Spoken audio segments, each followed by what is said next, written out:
Ba't nyo nilagyan ng 12% VAT? Sino bang may idea nun, Mr. Chair? Wala naman dapat. Basahin po ninyo yung IPIRA in its original form. Wala talaga eh.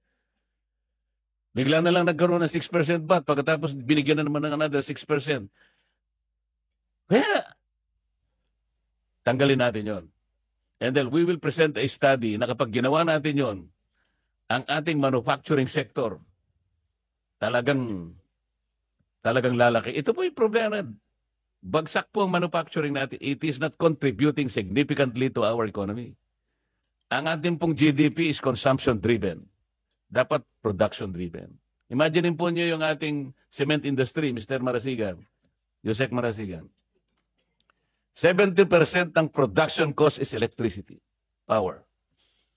Kaya po hindi sila gumiginhawa. Ang nakikinabang po ang Vietnam. Ayun pong mga cold storage natin kaya hindi tayo makaimbak ng pagkain natin. 60% is electricity. Subukan ninyong ibaba ang production cost by way of reducing the rates of electricity. Para ko nang nakita kung gaano ang 3-fold, maybe 5-folds giginhawa ang ating economy. Then, from there, we can collect more taxes. Yun ang gusto naming i-present na alternative. O di, bumaba ang kuryente, tumaas ang economy.